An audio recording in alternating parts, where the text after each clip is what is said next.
got some stuff to talk about. Fight.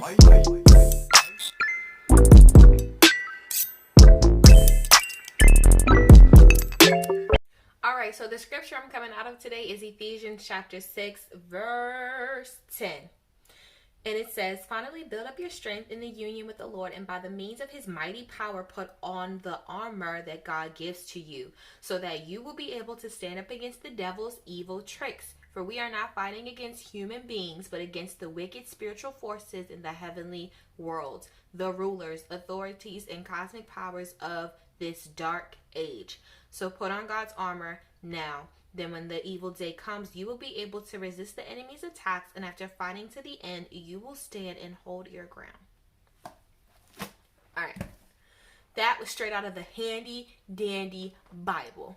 I have questions. So I find myself not having...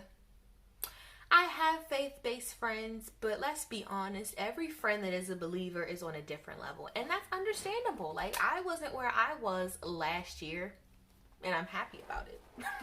I'm happy about it. But I have to understand that other people are where I was, and I have to be okay with that. What I'm not okay with is people that are more advanced than me in faith. Not speaking on certain subjects. There have been so many times where I have brought up the topic of spiritual warfare, of witches, of warlocks, of principalities, demons, everything, and believers, people who go to church, people who claim to believe in Jesus Christ go, oh, I don't talk about that type of stuff, or I don't entertain that type of stuff, or I don't believe in that type of stuff.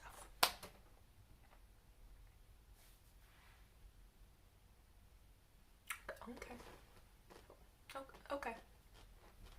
What?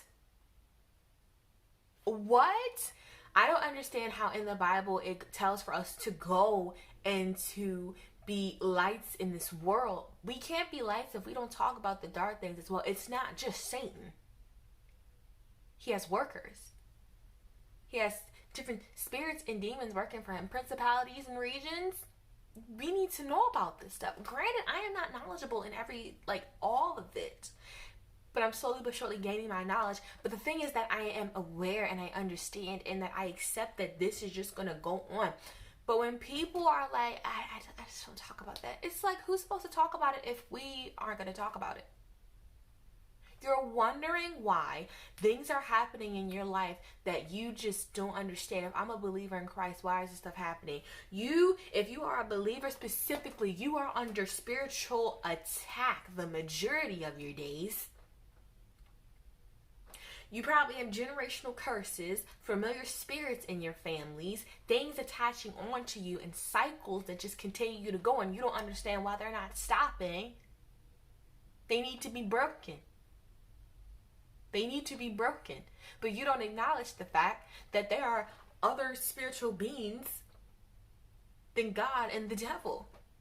You choose to ignore. So that when these things happen, we as believers should immediately be going into our prayer closets and our quiet time with God, but instead we go to a doctor and we go to a psychologist and psychiatric help and all of that.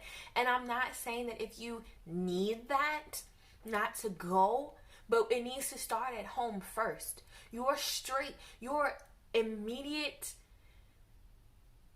response to depression or anxiety should not be wanting to go to a doctor to get medication. It should not be that. You need to be on your knees. Jesus, I know that this is not from you. You would not give me this. Lord, I'm going to pray, and I believe that when I stand up off of this floor from praying on my knees, that you will break this yoke off of my back of depression. You will break this yoke of anxiety off my back. You will break whatever it is off of me, because it is not from you. I don't want anything that's not from God. I don't want anything that God has not given to me. And I'm going to tell you this right now. God is not giving you depression. God is not giving you anxiety. God has not given you a spirit of suicide. God is not giving you a spirit of self-hate. God is not giving you a spirit to loathe living every single day and to hate everybody. That's not from God. That's not from God. That's from the devil. And you need to acknowledge him and his devices.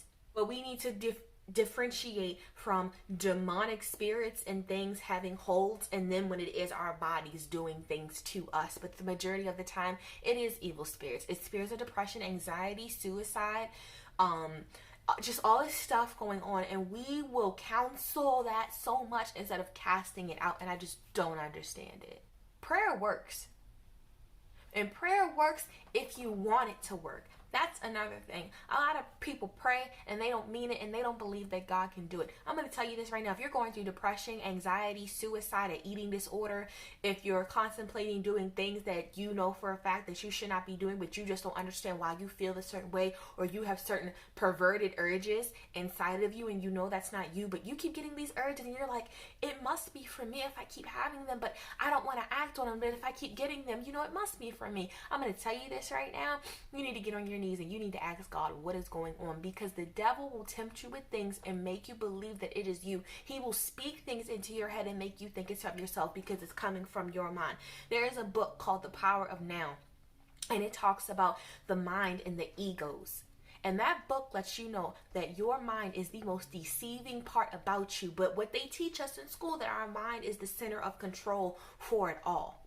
So anything that is going against that has to be wrong. That is the biggest lie.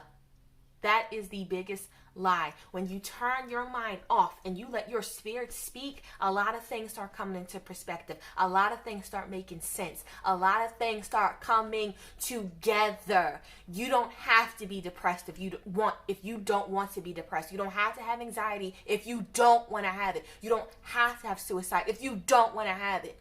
You need to know how to turn your mind off. You need to know how to say, stop speaking.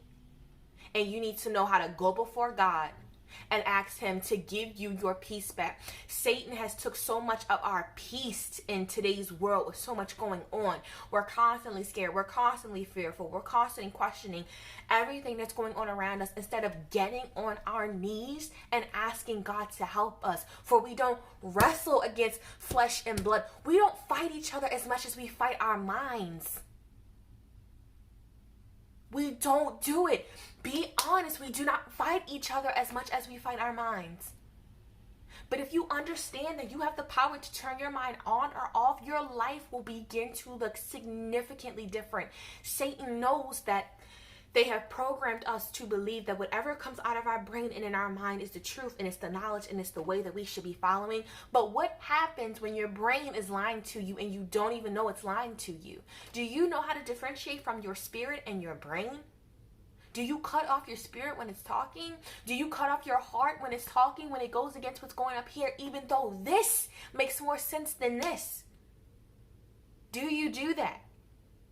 We counsel so much spirit-related diseases, and we call it normal, and we settle for it when we don't need to be. If you are a believer and you are depressed, you need to go to God, because God has not called for you to be depressed. He has not called for you to be scared every single day. He has not called for you to have an eating disorder. He has not called for you to hate yourself. He has not called for you to want to kill yourself. He has not called for you to be anything but saved and happy. Not saying you're not going to go through some things, and there are going to be some seasons where you're just not going to be happy. But you should not walk throughout your days sad all the time and depressed all the time and saying, well, this is normal and I just deal with it. Excuse me, I thought we serve the most high God there is. And if I ask him to take a thing away from me, he's going to take it. So why are you constantly living with something that you can't stand, that hurts you every day, that it hurts you to get out of bed, that you're crying every time that you have to get up and function? You are not pulling down on heavenly resources, which we have the authority to do. But you're letting the world speak to you about what you need to be doing. When you are a believer, you are set apart. And I'm not saying that certain things will happen with the body that, yes, we need absolute medical attention. But certain things need to be dealt with in the spiritual world, and then they will manifest into the physical. If you don't address things in the spiritual world, they can manifest into the physical in the way that they are intended to be. If you are going through any of those things I mentioned, And any of those things I kind of insinuated too, because I don't really want to call them out by name. But if it's anything that you know that you should not be particularly wanting to participate in and indulge in, and you're hearing these voices in your mind and in your head, and you're just like, I must want this because, you know, I keep hearing it. Or if you're living your life and you're constantly sad all the time, you are under spiritual attack. You are in spiritual warfare, and whether you believe it or not, demons are real, witches are real, warlocks are real. People out here work for the devil. These spirits are out here working for the devil, and they're out here and they're trying to get your soul, and you're letting them because you are too fearful to talk about what goes on in the world. We don't wrestle against flesh and blood. We wrestle against the principalities and spirits sent from Satan himself. I would suggest for you to put that fear away and to gain knowledge on Satan's devices, because if you don't know what they look like, you're not going to know to fight them. So that is my take on that. I know some people do not agree. I know some people just still don't want to talk about it after the fact, but I refuse to live in my body and live in this world and say that I am blessed from God himself, but still deal with these things on a day-to-day basis. You being held captive to something that you don't have to be held captive to, but you're being held captive all because you don't know how to pray and tell the Lord to free you from whatever demon it is. I can do a video on how to pray to be released from certain things if that is something that you all want to look at.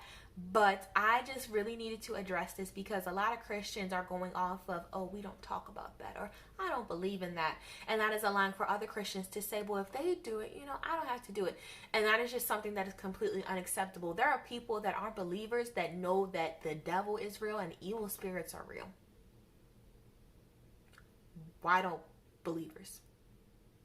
It just make it make sense. Like, comment, and subscribe, and I will see you all in my next video. February is the month where I will be posting 2 videos each week, so be on the lookout. Leave recommendations of videos you want me to post in the comments, and I will see you all later. Bye-bye.